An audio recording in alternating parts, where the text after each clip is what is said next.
ইউহা। আল্লাহু আকবার। আল্লাহর পক্ষ থেকে ওহী প্রাপ্ত হয়ে তিনি বলেছেন। কার কাছ থেকে বলেছেন? সবাইকে বলতে হবে। কার কাছ থেকে তিনি বলেছেন? আল্লাহর কাছ থেকে বলেছেন তিনি। তাহলে যখনই ওহী আসা শুরু হয় তখন মানুষের কাছে সেটা তিনি বলে দেন, প্রচার করে দেন। তো এরকম ভাবে কয়েকটা দিন একটানা ধারাবাহিক ভাবে ওহী আসা বন্ধ হলো। কি হলো ভাই? ওহী আসা বন্ধ হয়ে গেল। আপনারা আমার কথা জবাব দিবেন, বুঝতে পেরেছেন? তাহলে আমি বুঝবো যে আপনাদেরকে যে আমি ক্লাস নিচ্ছি এই ক্লাসের অঙ্ক বা পড়া আপনারা বুঝতেছেন। বুঝাইতে পারছি? জবাব দিবেন। তাহলে একটানা ধারাবাহিক ভাবে ওহী আসা বন্ধ হয়ে গেল। বন্ধ হয়ে যাওয়ার পরে কাফের মুশরিক এরা সব সময় তো নবীজির পিছনে লেগেই থাকে। মুহাম্মদ সাল্লাল্লাহু আলাইহি ওয়াসাল্লাম তাকে কিভাবে ভুল ধরা যায়, তাকে কিভাবে বেইজ্জতি করা যায়, আর তাকে কিভাবে অসম্মান করা যায়, এই জন্য সব সময় পিছনে লেগে থাকে। তো এটা একটা বিরাট একটা চান্স, বিরাট একটা সুযোগ এসে গেল যে একটা না ওহী আসে না। মুহাম্মদ সাল্লাল্লাহু আলাইহি ওয়াসাল্লাম নতুন নতুন কোনো কথা মানুষের কাছে বলতে পারেন না, আর নতুন কথা বলতেছেও না, আর তার আল্লাহ তার কাছে কোনো বার্তাও পাঠান না। তাহলে তার আল্লাহ তাকে ত্যাগ করেছে, ভুলে গিয়েছে, তার থেকে দূরে চলে গেছে। জোরে বলেন নাউযুবিল্লাহ। কাফের মুশরিকরা আমার ভাইরা বাবাজিরা খুব মনোযোগ ভালো করে লক্ষ্য করে শোনেন, কান্ডা খাড়া করে শোনেন। একটানা 15 দিন, মতান্তরে 21 দিন কোন ওহী আসা বন্ধ হয়ে গেল।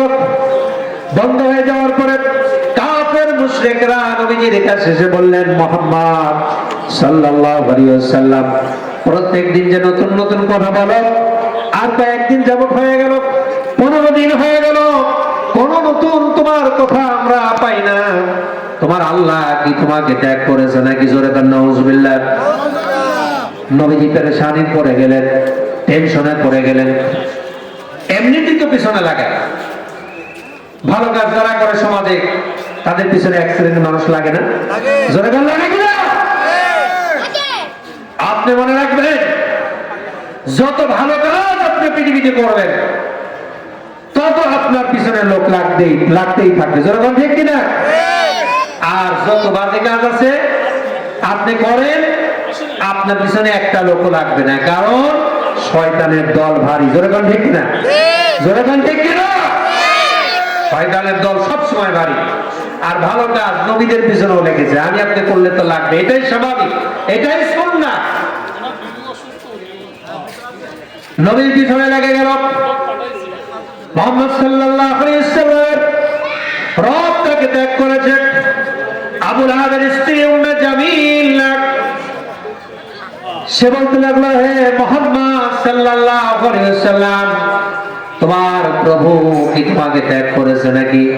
তোমার কাছে যে জিবরাইল ফেরেশতা আসে, আবু লাহাবের স্ত্রী উম্মে জামিলা বলল, তোমার কাছে যে শয়তানটা আসতো সেটা কি আসা বন্ধ হয়ে গেছে নাকি? জোরে বলেন নাউযুবিল্লাহ। নবীজি পেরেশানি হয়ে গেল, কি ব্যাপার? আল্লাহর পক্ষ থেকে কোনো বার্তা আসছে না, কোনো ওহী আসছে না, তাহলে আমি জবাব তো দেব কি মানুষের কাছে? চিন্তিত পেরেশান হয়ে গেলেন। অথচ আল্লাহ রাব্বুল আলামিন তার হাবিব নবী মুহাম্মদ সাল্লাল্লাহু আলাইহি ওয়াসাল্লামকে ওহী প্রাথমিক পর্যায়ে ওহীর একটা ধাক্কা, ওহীর একটা ওজন, ওহীর একটা গরম, এগুলো নবীজি সহ্য করতে পারছিলেন না। আল্লাহ পাক বুঝতে পেরে কয়েকদিনের জন্য ওহী বন্ধ করে নবীজিকে বিশ্রামের জন্য এবং নবীজিকে একটু আরাম করানোর জন্য আল্লাহ পাক একটু ছুটি দিয়েছেন। জয়বান ঠিক কিনা? ছুটি দিয়েছেন যাতে নবী একটু বেস্ট রিল্যাক্সে থাকে, তার শরীরের উপরে, মাইন্ডের উপরে, ব্রেনের উপরে সব কিছু আস্তে আস্তে সেট আপ হয়ে যায়, জাস্ট হয়ে যায়। বুঝতেছেন আমার কথা? জনগণ বুঝতেছেন? এরপরে 15 দিন মতান্তরে 21 দিন পর আল্লাহ রাব্বুল আলামিন সূরা দুহার একটা আয়াত নাযিল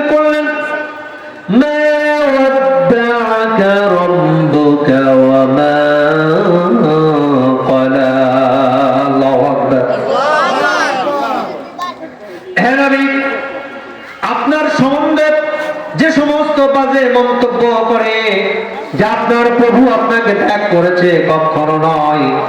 আপনার প্রভু, আপনার রব, আপনার মাওলা আপনাকে কখনো ত্যাগ করতে পারে না। জোরে বলেন আল্লাহু আকবার। আপনার প্রতি কখনো আপনার প্রভু রাগ করতে পারেন না, আপনার প্রতি রাগও করেননি, আপনার প্রতি বিরূপ হননি। সুবহানাল্লাহ। আপনাকে রেস্ট দিয়েছে, আপনাকে একটু রিল্যাক্স দিয়েছে। আপনার প্রভু আপনার সাথেই আছে। কার সাথেই আছে? আপনার সাথেই আছে। বলেন তো, আল্লাহ পাক যদি আমাদের সাথে যদি না থাকে, আমরা জীবনে কোনো কাজে সাকসেস হতে পারবো? জোরে গান পারবো? কেউ যেটা দেখে না সেটা দেখেন কে? কেউ যেটা শোনে না সেটা শোনেন কে? আল্লাহ রাব্বুল আলামিন হচ্ছেন আস-সামিউম বাসীর। তিনি সব কিছু শোনেন আর সব কিছু দেখেন। আল্লাহু আকবার। সব কিছু তিনি শুনতে পান। আল্লাহ পাক বলছেন, নবী হে, আপনার রব আপনাকে ছেড়ে কখনো যায় নাই, আপনার প্রতি কোনো বিরূপ হন নাই। এরপরে আল্লাহ রাব্বুল আলামিন বললেন, ওয়ালাল আখিরাতু খায়রুন লাকা মিনাল উলা। আল্লাহু আকবার। আপনার হে নবী, আপনার দুনিয়ার থেকে আখিরাত আপনার জন্য উত্তম। দুনিয়ার থেকে আখিরাত আপনার জন্য উত্তম। খালাস, সাওফা ইউতিকা রাব্বুকা ফাতারদা।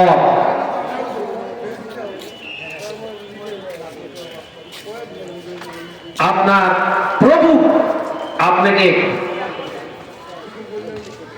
কখনো ছেড়ে চলে যেতে পারেন না। ওয়ালাল আখিরাতু খায়রুল লাকা মিনাল উলা। হে নবী, আপনি দুনিয়ার জীবন থেকে আখিরাতের জীবনটা সবথেকে বেশি প্রাধান্য দেয়। দুনিয়ার থেকে আখিরাতের জীবনটা সবথেকে গুরুত্বপূর্ণ। কোরআনুল কারীম, আমার ভাইরা বন্ধুরা, কোরআনুল কারীমের মধ্যে আল্লাহ রাব্বুল আলামিন 1/3 এক-তৃতীয়াংশ শুধু আল্লাহ রাব্বুল আলামিন আখিরাত সম্পর্কে, পরকাল সম্পর্কে আল্লাহ পাক আলোচনা করেছেন। তার মানে হলো, একটা মানুষের হেদায়েতের জন্য, একটা মানুষের নেককার হওয়ার জন্য, সৎ পথে পরিচালিত হওয়ার জন্য আখিরাতের কথা, আখিরাতের ভয়টাই যথেষ্ট। আর আখিরাতের ভয়টা এতটাই গুরুত্বপূর্ণ যে একটা মানুষকে হেদায়েতের পথে চলতে সাহায্য করে। আখিরাতের ভয় এক-তৃতীয়াংশ কোরআনুল কারীমে আল্লাহ পাক শুধু আখিরাতের কথা বলেছেন। অন্য আয়াতে আল্লাহ রাব্বুল আলামিন বলছেন, বাল তুসিরুনাল হায়াতাদ দুনিয়া ওয়াল আখিরাতু খায়রুন ওয়া আবকা। আল্লাহু আকবার। হে নবী, দুনিয়ার জীবনকে, তোমরা যে দুনিয়ার জীবনকে প্রাধান্য দাও, দুনিয়ার জীবনকে অগ্রাধিকার দাও, অথচ আখিরাতটাই হলো তোমাদের জন্য উত্তম। আখিরাতটাই হলো আল্লাহ পাকের কাছে শ্রেষ্ঠ। আর আখিরাতটাই হলো শেষ ঠিকানা, এটি সবথেকে উত্তম জায়গা। আল্লাহু আকবার। এইবার আল্লাহ পাক বলছেন, ওয়ালা সাওফা ইউতিকা রাব্বুকা ফাতারদা। হে নবী, আপনি, আমি আল্লাহ রাব্বুল আলামিন আপনাকে এমন এমন কিছু নিয়ামত দান করব যা আপনি কল্পনাও করতে পারবেন না। আল্লাহু আকবার বলবেন না? এমন এমন নিয়ামত আমি আল্লাহ পাক আপনাকে দান করব যেটা আপনি কল্পনাও করতে পারবেন না। ইসলামের প্রাথমিক যুগে মক্কা, সেই সময় নবীজি যখন মানুষের কাছে প্রকাশ্যে দাওয়াত দিতে পারতেন না, জানের হুমকি, তারপরে মারধরের ভয়, বিভিন্ন ধরনের ষড়যন্ত্র, প্রকাশ্যে দাওয়াত দিতে পারতেন না। নবীজি চিন্তা করতেন, আমি যদি প্রকাশ্যে দাওয়াত দেই তাহলে মানুষ তো আমাকে মারধর করবে, মানুষ তো আমাকে পাগল বলবে, হত্যার হুমকি দিবে, জানের হুমকি, বিভিন্ন ধরনের ব্যাপার সেবা। নবীজি প্রকাশ্যে কোনো কিছু দাওয়াত দিতে পারেন না। তো সেই সময় কাফেরদের লিডার হযরত ওমর, আবু জাহেল, এরা চরম দাপট। সেই সময় নবীজি চিন্তা করলেন মনে মনে, আল্লাহ, এই যে শক্তিশালী দাপটওয়ালা দুইজন লিডার, এর মধ্যে যে কোনো একজন আমার দরকার। এই একজন লিডার, সে যদি আমার পক্ষে আসে, তাহলে আমার দ্বীনের কাজ করা, দাওয়াতি কাজ করা, ইসলাম প্রচার করা আমার জন্য সহজ হয়ে যাবে। বলেন তো ঠিক কিনা? ঠিক কিনা? আমার জন্য সহজ হয়ে যাবে। তাহলে মনে করেন যে এই এলাকার মেম্বার যদি আমাকে বলে আমি আপনার সাথে আছি, কোনো ভয় নাই, আমি কি ভয় করবো? চেয়ারম্যান যদি মেয়র বলে, এমপি যদি বলে আমি আপনার সাথে আছি, প্রধানমন্ত্রী বা মন্ত্রী, প্রধানমন্ত্রী যদি বলে আপনি চালান, আমি আপনার সাথে আছি, তাহলে আমার কি ভয় আছে? যেরকম ভয় আছে। গোটা পৃথিবী যারা শাসন করতেছে, ইউনাইটেড স্টেট আমেরিকা, এই আমেরিকা যদি আপনার পাশে থাকে, আপনার ভয় আছে? যেরকম ভয় আছে।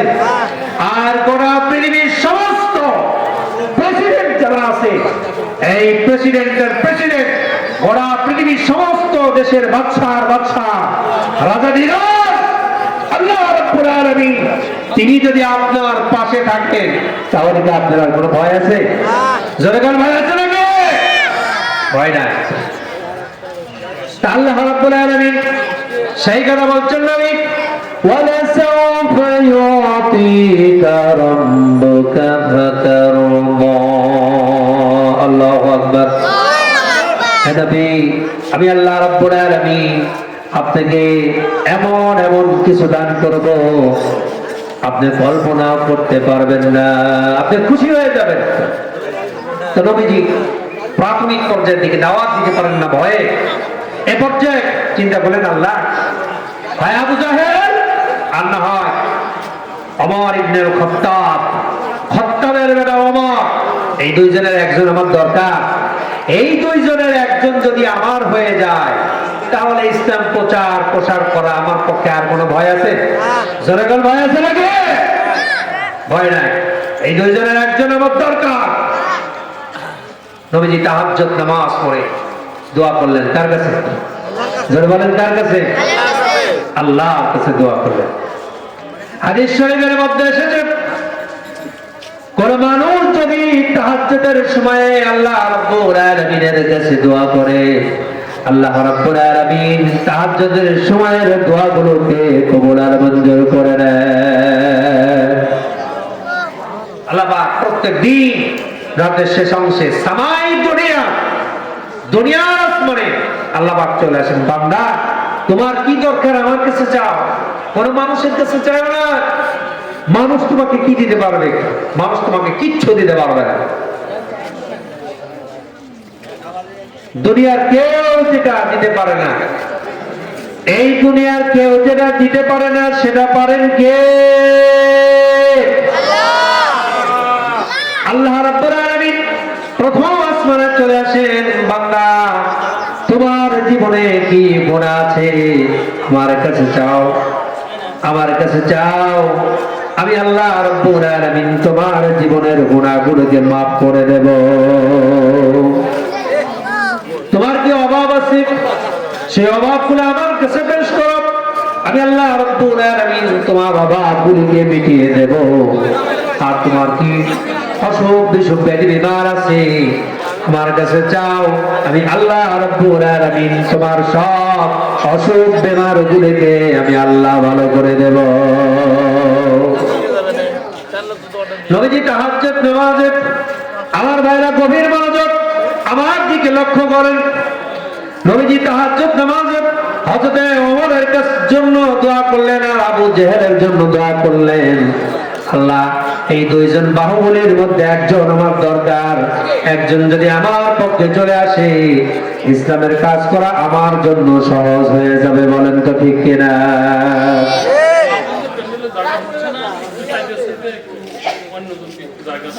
মা বোন যারা আছেন, আপনাদের আমাকে এইমাত্রই বললেন প্যান্ডেলে জায়গা হচ্ছে না, আপনারা একটু মেহেরবানি করে একটু চাপাচাপি করে বসেন, আর একজনকে বসার সুযোগ করে দেন। নিজে বসেন, আর একজনকেও বাঁচান। আপনিও হেদায়েত প্রাপ্ত হন, আর একজনকেও হেদায়েতের রাস্তার সুযোগ করে দেন। লক্ষ্য করুন, নবীজি তাহাজ্জুদ নামাজের জন্য তাহাজ্জুদ নামাজে আবু জেহেল আর হযরত ওমর ইবনুল খাত্তাব দুইজনের জন্য দোয়া করলেন। আল্লাহ রাব্বুল আলামিন দোয়া করার পরে দোয়াটি মঞ্জুর করে নিলেন হযরত ওমর ফারুক রাদিয়াল্লাহু তাআলা আনহুর জন্য। সুবহানাল্লাহ। দোয়া মঞ্জুর হয়ে গেল। এবার নবীজি তিনি বসে আছেন, নবীজির সাথীরা তার সাথে রয়েছে, আর হযরত ওমর তরবারি নিয়ে নবীজির কাছে চলে আসলেন। আসার পরে এবার নবীজির সাহাবীরা বলেন, ইয়া রাসূলুল্লাহ, ইয়া হাবিবাল্লাহ, হযরত ওমর তরবারি নিয়ে আপনার রুমে ঢুকেছে। নবীজি বললেন, হযরত ওমরকে আসতে দাও, দরজা খুলে দাও, ওপেন দ্য ডোর, দরজা খুলে দাও, ওমরকে আসতে দাও।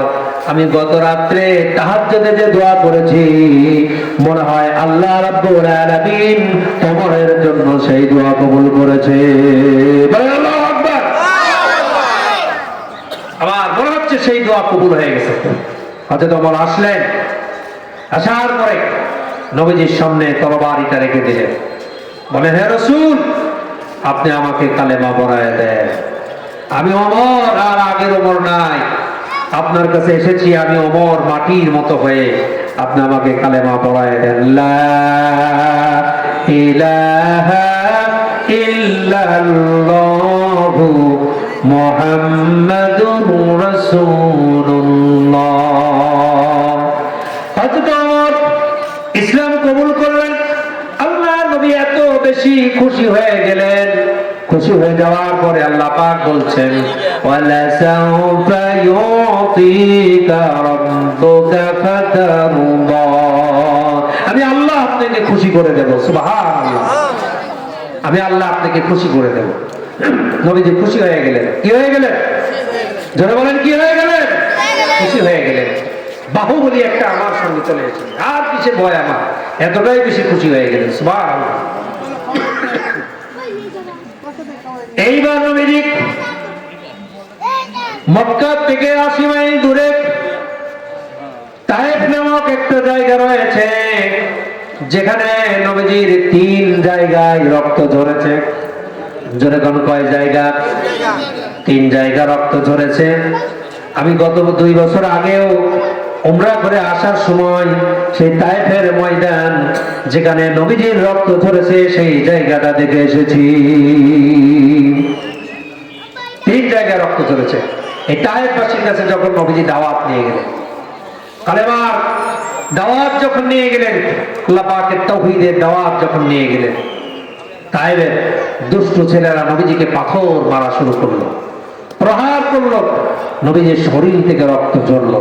তবুও আল্লাহর হাবিব মুহাম্মদ সাল্লাল্লাহু আলাইহি ওয়াসাল্লাম তিনি তায়েফবাসীদের জন্য বদদুয়া করেন নাই। কি করেন নাই? বদদুয়া করেন নাই। কারণ তিনি বদদুয়া করার জন্য পৃথিবীতে আসেন নাই। তিনি এসেছেন কিসের জন্য? আল্লাহ পাক সেটা বলেছেন, ওয়ামা আরসালনাকা ইল্লা রাহমাতাল লিল আলামিন। আল্লাহু আকবার। গোটা পৃথিবীর জন্য, বিশ্ববাসীর জন্য আল্লাহ রাব্বুল আলামিন তার নবীকে রহমত করে পাঠিয়েছেন। জোরে বলুন সুবহানাল্লাহ। তিনি হচ্ছেন হাবিবুল্লাহ। জোরে বলুন কি? হাবিবুল্লাহ। আর ইব্রাহিম খলিলুল্লাহ। খলিলুল্লাহ মানে আল্লাহর বন্ধু, আর হাবিবুল্লাহ মানে আল্লাহর বন্ধু। বুঝতেছেন আমার কথা? জোরে বলুন, বুঝতেছেন কিনা? খলিলুল্লাহ তিনি আল্লাহ পাকের একজন পয়গম্বর ছিলেন, জলিলুল কদর পয়গম্বর। আর হাবিবুল্লাহ তিনিও আল্লাহর বন্ধু। খলিলুল্লাহ আল্লাহর বন্ধু। তাহলে দুজনে যদি বন্ধু হন, তাহলে কোন বন্ধু আগের কাতারে পিছনের কাতারে, এরকম একটা ব্যবস্থা আছে না ভাই? যেরকম আছে কি না? আছে। দুজনেই যদি ফার্স্ট হয়, এর মধ্যে কিন্তু একটা বিচার বিবেচনা করা হয়, কার চেহারা সুন্দর, কার আদব আখলাক ভালো, এরকম একটা কিছু বিবেচনা করা হয় কিনা? যেরকম হয় কিনা? হয়। তাহলে আল্লাহ রাব্বুল আলামিন ইব্রাহিম ও খলিলুল্লাহর কাজ হলো সব সময় আল্লাহ রাব্বুল আলামিনকে খুশি করা। তার নামই হলো খলিলুল্লাহ। আর হাবিবুল্লাহ হলো তিনি। খলিলুল্লাহর কাজ হলো আল্লাহ রাব্বুল আলামিনকে খুশি করা, আর হাবিবুল্লাহর কাজ হলো আল্লাহ রাব্বুল আলামিনের কাজ হলো হাবিবুল্লাহকে খুশি রাখা। আল্লাহু আকবার। তাহলে আল্লাহর কাজ হচ্ছে হাবিবুল্লাহকে খুশি রাখা। তাহলে আল্লাহ পাক হযরত ওমরকে হেদায়েত করে ইসলামের আলো আল্লাহ পাক তার ভিতরে ঢুকাই দিয়ে মুহাম্মদ সাল্লাল্লাহু আলাইহি ওয়াসাল্লামকে খুশি করে দিলেন। জোরে বল ঠিক কিনা? খুশি করে হুজুর সাল্লাল্লাহু আলাইহি ওয়াসাল্লাম খুশি হয়ে গেলেন। এবার তায়েফে চলে গেলেন দাওয়াত দেওয়ার জন্য। সেই তায়েফবাসীরা রাসূল পাক সাল্লাল্লাহু আলাইহি ওয়াসাল্লামের দাওয়াত তো গ্রহণ করলই না, বরং পাথর মারলো, তারপরে থুতু নিক্ষেপ করলো, তার শরীর থেকে রক্ত ঝরায় দিল। জোরে বল নাউযুবিল্লাহ। রক্ত যখন ঝরায় দিল, নবীজি তারপর বদদুয়া করলেন না। প্রত্যেকটা নবীকে আল্লাহ রাব্বুল আলামিন একটা স্পেশাল দোয়া দিয়েছেন। কি দোয়া? জোরে বল কি দোয়া? স্পেশাল দোয়া, পার্সোনাল, আলাদা স্পেশাল। প্রত্যেকটা নবী যে দোয়াটাই, একটাই দোয়া যেটা করবে মুহূর্তের মধ্যে সঙ্গে সঙ্গে কবুল হয়ে যাবে। কন্যা সুবহানাল্লাহ। প্রত্যেক নবীরাই তার পার্সোনাল এই একটি দোয়া তার কওমের কাছে, জাতির কাছে অত্যাচারিত হয়ে, নির্যাতিত হয়ে আল্লাহর কাছে ওই একটা দোয়া করেছেন, আল্লাহ আমি তা সহ্য করতে পারি না, আমার কওমকে, জাতিকে ধ্বংস করে দাও, দুনিয়া থেকে উৎখাত করে দাও। দোয়া করেছেন, কবুল হয়ে গেছে। কিন্তু মুহাম্মদ সাল্লাল্লাহু আলাইহি ওয়াসাল্লাম তার রক্ত ঝরেছে, কিন্তু সেই স্পেশাল দোয়াটা আল্লাহর কাছে করেন নাই। কেন করেন নাই? যে ওই দোয়াটা তিনি রেখে দিয়েছেন কিয়ামতের দিন কোটি কোটি উম্মত যখন মুসিবতে পড়বে, বিপদে পড়বে, জাহান্নামের দিকে দৌড়াবে, সেই সময় তিনি আল্লাহর কাছে সেই স্পেশাল দোয়াটা করবেন। আল্লাহ আমি তো সেই স্পেশাল দোয়াটা দুনিয়াতে রক্ত ঝরাইছি, ঘাম ঝরাইছি, এত অত্যাচারিত হয়েছি, দেশ দেশান্তর হয়েছি, তবুও সেই দোয়া করি নাই। কেন? কিয়ামতের দিন আজকে আমার উম্মতকে নাজাত দিতে হবে।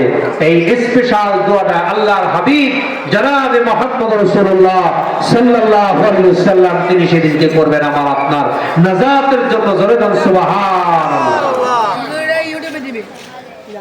নবীকে পাথর মারা হলো, দাওয়াত কবুল তো হলোই না। তায়েফবাসীরা দাওয়াত কবুল করল না। নবীজি মনটা খারাপ করে বেজার হয়ে তিনি চলে যাচ্ছেন।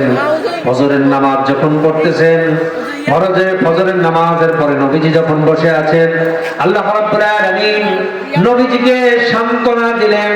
আল্লাহর কাজ হচ্ছে নবীকে খুশি করা। ওয়ালা সাওফা ইউতিকা রাব্বুকা ফাতারদা। আল্লাহু আকবার। আপনার প্রভু আপনাকে এত বেশি দিবে আপনি কল্পনাও করতে পারবেন না। সুবহানাল্লাহ। নবীজি নামাজের পর বসে আছেন, নামাজের পর বসে আছেন, আল্লাহ পাক বলছেন ইন ক্বালু ইন্না সামি'না কুরআনান আজাবা। হে নবী ইয়াহদি ইলা রুশদি ফাআমান্না বি।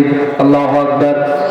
হে নবী আপনি যখন নামাজে তেলাওয়াত করতেছিলেন, তায়েফবাসীরা আপনার দাওয়াত কবুল করে নাই, তাতে কি হয়েছে? আপনার মনটা খারাপ করার কোনো দরকার নাই, মনটা বেজার করার কোনো দরকার নাই। আপনি যখন নামাজে তেলাওয়াত করতেছিলেন, আপনার নামাজের তেলাওয়াত শুনে দৃশ্য, এই পৃথিবীতে দৃশ্যমান ব্যক্তিকে যখন আপনি দাওয়াত দিয়েছেন, তায়েফবাসীদেরকে, ওরা দাওয়াত কবুল করে নাই। কিন্তু আপনি জানেন না, আপনি দেখেননি, অদৃশ্য একটা জাতি আপনার নামাজের তেলাওয়াত শোনার পরে আপনার প্রতি, আল্লাহর প্রতি ঈমান এনে ফেলেছে। আল্লাহু আকবার। দৃশ্যমান ব্যক্তি, তারা আপনার কথায় কর্ণপাত করেনি, ঈমান আনেনি, তাতে কি হয়েছে? আপনার চিন্তিত হওয়ার তো কোনো কারণ নাই। কিন্তু অদৃশ্য একটি জাতি, জিন জাতি, আপনার তেলাওয়াত শুনে আপনার উপরে ঈমান এনেছে। এবং জিন জাতিরা বলেছে ইন্না সামি'না কুরআনান আজাবা, আমরা একটা আজীব কোরআন শুনেছি, ইহদিনা রুশদি ফাআমান্না বি, আমরা হেদায়েতের একটা আলোকবর্তিকা শুনেছি এবং তার উপরে আমরা ঈমান এনেছি। জোরে বলেন আল্লাহু আকবার। অদৃশ্য একটা জাতি আপনার উপর ঈমান এনেছে, আমার উপর ঈমান এনেছে, হেদায়েতের রাস্তা পেয়েছে। সুবহানাল্লাহ। আপনার চেয়ে নবীজি খুশি হয়ে গেলেন। যাক, দাওয়াত দেওয়ার পরে এই তায়েফবাসীরা কবুল না করলেও একটা অদৃশ্য জাতি আমার দাওয়াত কবুল করেছে। কন্যা সুবহানাল্লাহ। একটু জোরে বলা যাবে না সুবহানাল্লাহ? লিল্লাহি তাকবীর, লিল্লাহি তাকবীর। আল্লাহ পাক নবীজিকে খুশি করে দিলেন। কি করে দিলেন ভাই? খুশি করে দিলেন। নবীজি খুশি হয়ে গেলেন, এত বেশি খুশি হয়ে গেলেন। আল্লাহ পাক বলছেন, হে নবী, ফালা সাউফা ইউতিকা রাব্বুকা ফাতারদা, আমি আপনাকে ধারাবাহিকভাবে একের পর এক খুশি করতেই থাকবো। জোরে বল সুবহানাল্লাহ। কিসের চিন্তা আপনার? আমি আল্লাহ যদি আপনার সাথে থাকি, পৃথিবীর কোন মানুষ যদি আপনার সাথে না থাকে, তাহলে আপনার কি আর কোনো ভয় আছে? জোরে বলেন আছে কিনা? ভয় না। আপনার সাথে যদি আল্লাহ থাকে, পৃথিবীর কোন মানুষ যদি না থাকে আপনার সাথে, তাহলে আপনার কি কোনো ভয় আছে? আর আপনার সাথে পৃথিবীর সব মানুষ আছে কিন্তু আল্লাহ নাই, তাহলে আপনার বিপদ আছে কিনা? জোরে বলেন আছে কিনা? আছে। গারে সাওয়ার পাহাড় মক্কাতে, যেখানে নবীজি হিজরত করার সময় আত্মগোপন করেছিলেন। এই গারে সাওয়ার পাহাড়ে, সেই গুহার মধ্যে আমি ঢুকেছি। এই গারে সাওয়ার পাহাড়ের মধ্যে সাথে হযরত আবু বকর হিজরতের সময়, আবু বকর মুহাম্মদ সাল্লাল্লাহু আলাইহি ওয়াসাল্লাম পাহাড়ের গুহার মধ্যে আত্মগোপন করে আছে। চতুর্দিকে কাফেররা ঘিরে ফেলেছে। আবু বকর বলছে, হে রাসূল, আমরা তো আজকে ধরা খেয়ে গেলাম, আজকে আমাদেরকে হত্যা করা হবে এখানে, চতুর্দিকে আমাদেরকে ঘিরে ফেলেছে, আজকে তো আমাদের সাথে কেউ নাই। আল্লাহ নবী বলছেন, আবু বকর শোন, তুমি কি মনে করেছো নাকি এখানে আমরা দুইজন? তুমি কি তাই মনে করেছো নাকি? এখানে আমরা দুইজন না, আমাদের সঙ্গে আর একজন আছে। বলেন তো তিনি কে?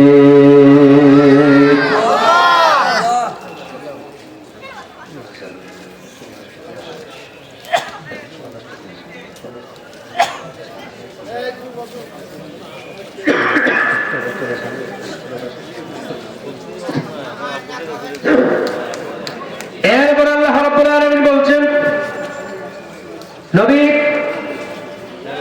নবীজি বলছেন, আবু বকর, ভয়ের কোনো কারণ নাই, চিন্তার কোনো কারণ নাই। এখানে আমরা দুজন না, আমাদের সঙ্গে আরেকজন যিনি আছেন, বলেন তো তিনি কে? আল্লাহ রাব্বুল আলামিনকে যে ব্যক্তি হাজির নাজির জানে, আর যে ব্যক্তি আল্লাহর উপরে ভরসা করে, সে ব্যক্তির জন্য আল্লাহ রাব্বুল আলামিন যথেষ্ট হয়ে যায়। কোরআনুল কারীমে আল্লাহ পাক বলছেন, ومن يتوكل على الله فهو حسبه, যে ব্যক্তি আল্লাহর উপরে ভরসা করে, সাহায্যকারী হিসেবে আল্লাহ রাব্বুল আলামিন তার জন্য যথেষ্ট হয়ে যায়। আর পৃথিবীর কোন মানুষের দরকার হয় না, আল্লাহই যথেষ্ট তার জন্য। বলেন ঠিক কিনা? নবীজি তিনি তাকে সান্ত্বনা দিচ্ছেন আল্লাহ রাব্বুল আলামিন। আবার কিয়ামতের দিন আল্লাহ রাব্বুল আলামিন নবীজিকে সান্ত্বনা দেবেন, যখন সব মানুষগুলি জাহান্নামের দিকে ছুটতে থাকবে। তারপরে আল্লাহ রাব্বুল আলামিন বলবেন, নবীজি সিজদায় পড়ে যাবেন, মাকামে মাহমুদের নিচে সিজদায় পড়ে যাবেন। নবীজিকে আল্লাহ বলবেন, হে নবী, সিজদা থেকে মাথা উঠান। নবীজি মাথা উঠাবেন না। আল্লাহ পাক বলবেন, আমার হাবিব, আপনি সিজদা থেকে মাথা উঠান, আজকে আপনি যা ফরিয়াদ করবেন আমি আল্লাহ রাব্বুল আলামিন তাই কবুল করে নেব। জোরে বল সুবহানাল্লাহ। নবীজি সিজদা থেকে মাথা উঠাবেন, কান্না জড়িত অবস্থায় মাথা উঠাবেন, আর বলবেন, আল্লাহ, দুনিয়াতে অনেক অত্যাচার সহ্য করেছি। ওই যে স্পেশাল একটা দোয়া দিয়েছিলেন না, যেটা দোয়া করলেই আপনি কবুল করে নেবেন, মার খেয়েছি তবু দোয়া করি নাই, তায়েফবাসীর জন্য, কওমের জন্য, জাতির জন্য, এলাকার জন্য বদদোয়া করি নাই। আজকে সেই স্পেশাল দোয়াটা আপনার কাছে করবো, আল্লাহ আমার যত উম্মত আছে সব উম্মতের নাজাতের ফায়সালা আপনি করে দেন। আজকে আমার উম্মতের জন্য স্পেশাল দোয়া আমার এটাই, জোরে বলেন আল্লাহু আকবার।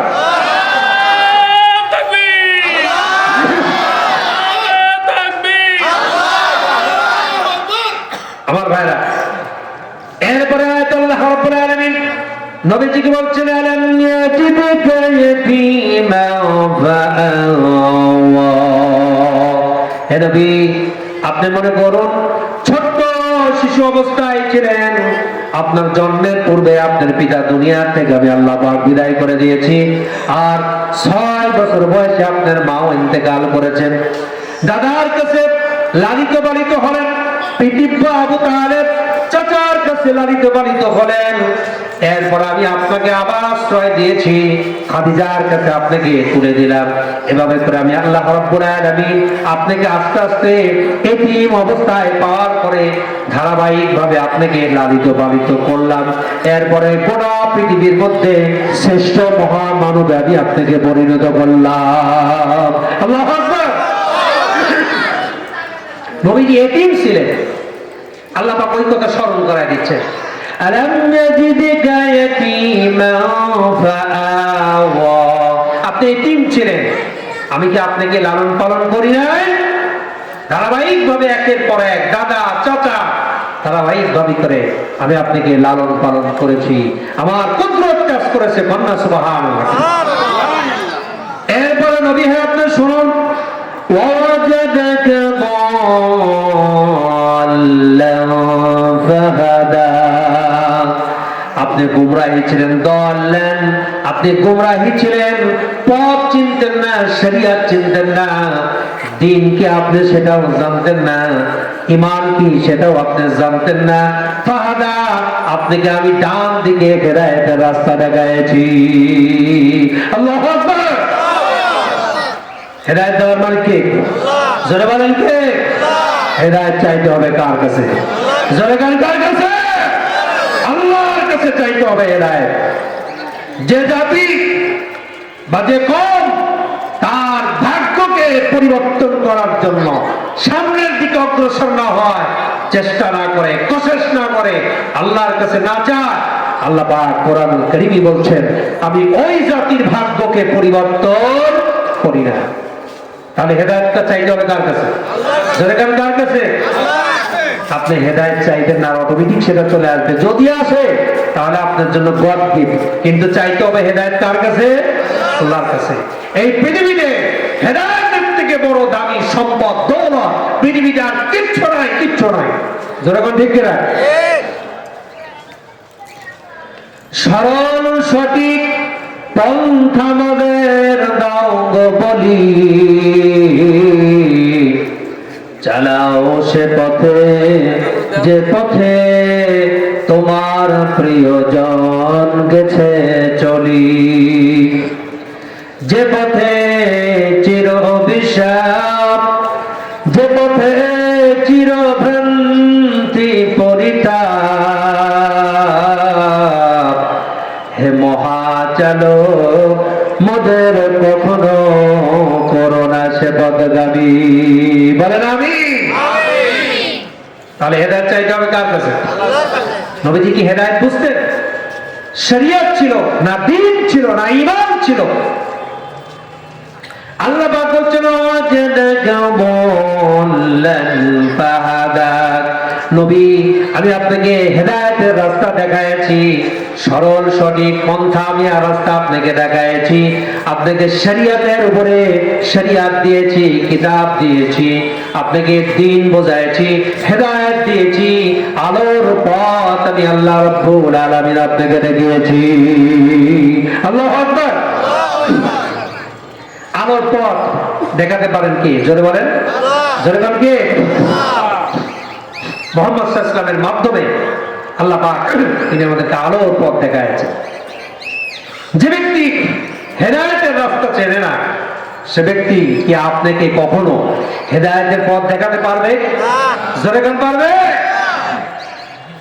এজন্য কবি বলছেন, ওহি কওয়া ফিল সারতা হো, ওহি কওয়া ফিল সারতা হো, मेरी है रात उनकी, वही का मतलब कह रहा हूँ जबा मेरी है रात उनकी। যে ব্যক্তি কানা সে কখনো মানুষকে পথ দেখাতে পারে না, জোরে ঠিক কিনা? কানা কখনো সেটা নিজেই পথ চেনে না, সে কি আরেকজনকে পথ দেখাতে পারে? সলেমান পারে? আপনারা কি আমার কথা বুঝতেছেন? রাগ করতেছেন ভাই? বলবো? আল্লাহ পাক বলছেন